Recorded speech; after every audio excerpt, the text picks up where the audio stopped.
എനിക്ക് എവിടെ അനീതി കണ്ടാലും അതിനെ എതിർക്കാനുള്ള ഒരു മനോഭാവം വളരെ ചെറുപ്പത്തിലേ ഉണ്ടായിരുന്നു. തെണ്ടികളായിട്ടുള്ള ബിസിനസ്സുകാരാ ഈ കസ്റ്റമർ പുറകെ നടന്ന് തെണ്ടുന്ന നാണമില്ലയോടെ നിനക്കൊക്കെ. അണ്ണിച്ചോരയില്ലാത്ത വർഗം അല്ല. ഇതൊരു പബ്ലിക് പ്ലേസാ, കുറച്ചുകൂടി മാന്യമായിട്ട് സംസാരിക്കണം, അന്തസ്സായിട്ട് ജീവിക്കണം. തെണ്ടിയല്ല ജീവിക്കണ്ടേ. പാല് തന്ന കൈക്ക് തന്നെ കൊത്തും അല്ലടാ ചെറ്റേ. ആ മര്യാദയ്ക്ക് സർവീസ് കൊടുത്തിട്ട് അവന്റെ പുറകെ കിടക്കുക താങ്ങിക്കൊണ്ട് കാശ് തരാനെന്നും പറഞ്ഞ്. ഇതിങ്ങനെ വെറുതെ വിട്ടാ പറ്റില്ല. റോസപ്പ് പോലുള്ള കവിള എനിക്ക് കൊതിയായിട്ട് പാടില്ല. ഞാൻ ടേ എന്ന് രണ്ടെണ്ണം പൊട്ടിച്ചിട്ട് ഓടിയിട്ട് വരാം. എന്നെ ഒന്ന് അനുഗ്രഹിച്ചേ. ബിസിനസ്സുകാരെ എന്തിനാ തെണ്ടിയെന്ന് വിളിക്കുന്നത്? അതെ, തന്റെ ഇടപെടലെല്ലാം തീർന്നല്ലോ, മുതലും പലിശ എല്ലാം കിട്ടിയല്ലോ. നിങ്ങൾ 1 മണിക്കൂർ ഞങ്ങളെ ഇവിടെ വെയിറ്റ് ചെയ്യിച്ചില്ല. അതിന് ബിസിനസ്സുകാരെ തെണ്ടി എന്ന് പറയാ. ഞങ്ങളൊക്കെ ബിസിനസ്സുകാരാ. ഒരുമാതിരി മറ്റേ പണി കാണിച്ചോണ്ടല്ലോ,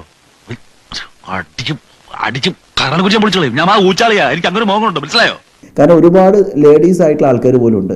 അവരൊന്നും മുന്നിൽ ഉപയോഗിക്കാൻ പറ്റാത്ത രീതിയിലുള്ള വാക്കുകളൊക്കെയായിരുന്നു ബിസിനസ്സുകാരെ പറ്റിയിട്ടും കസ്റ്റമറെ പറ്റിയൊക്കെ തെറി വിളിക്കുന്നത്. സത്യം പറഞ്ഞാൽ എനിക്കുള്ള കൊല്ലാൻ തോന്നി. സാധിക്കൂല മോളെ, അത്ര പെട്ടെന്ന് ചാവണ സൈസ് അല്ലേ. ഈ ചേട്ടന് തിരിച്ചു കൊടുക്കാനുള്ള പൈസ ഞാൻ തന്നേക്കാം, ഒന്ന് പോയി തരുമോ പ്ലീസ്? കാതറെ, പാലം കുലുങ്ങിയാലും കേളം കുലുങ്ങില്ല. നിന്നൊരു പാഠം പഠിപ്പിക്കാതെ ഞാൻ വിടില്ല കാതറെ. തനിക്കെന്താണോ? ധിക്കാരം പഴയതുപോലെ തന്നെ ഒരു കുറവുമില്ല. എടാ ഇയാളെ വിളിച്ചോ? ഞാൻ എന്റെ പൊന്ന് ചേട്ടാ, ഞാൻ ചേട്ടനെ വിളിച്ചോ. സ്മാർട്ട്നെസ് നല്ലതാണ്, പക്ഷേ ഓവർ സ്മാർട്ട് ആവരുത്. ഈ സെക്കൻഡിൽ കുരങ്ങനെ വിളിച്ച് ഇവിടെ നിറയിക്കോണം.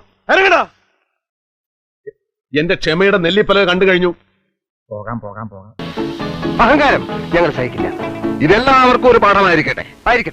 നന്ദിയില്ലാത്ത ജാതികൾ. പുള്ളി ഒരു തരം പ്രതികാരദാഹിയെ പോലെയാണ് ഇതാക്കുന്നത്. ഇപ്പോഴും പ്രതികാരം തന്നെയാണ് എല്ലാത്തിലും. ഇതൊരു സന്ദർഭമാണ്. മേലേക്കിടയിലും താഴേക്കിടയിലും എനിക്ക് എന്ത് സ്വാധീനമുണ്ടെന്ന് തെളിയിക്കാൻ കിട്ടിയ ഒരു സന്ദർഭം. ഇത് ഞാൻ ഉപയോഗിക്കും. 1 മണിക്കൂർ തീ തീറ്റിച്ച് ഞാൻ കലിപ്പ് തീരും വരെ ഞാൻ നാണം കെടുത്തും കേട്ടോ. താൻ എന്നെ എന്തോ ചെയ്യും? വിഴുങ്ങോ? ഇത്രയും വലിയൊരു അഹങ്കാരി ഞാൻ കണ്ടിട്ടില്ല.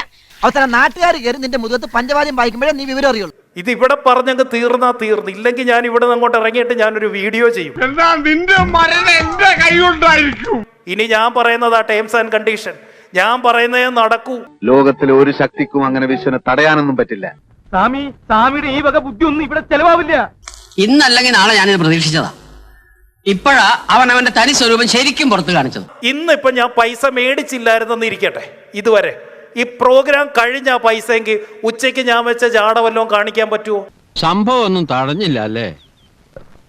ഇല്ല. എന്താ ഉച്ചയ്ക്ക് ഞാൻ ജാട കാണിച്ച് ഓൾറെഡി കിട്ടാനുള്ള എന്റെ വെട്ടി വീണു. എന്ത് നേടാ, കുറെ നേരമായല്ലോ പറഞ്ഞോണ്ടിരിക്കുന്നത്. അങ്ങനെ പോവില്ലടാ, ഞാൻ വരും, വീണ്ടും വരും. അതുവരെ ഗുഡ് ബൈ.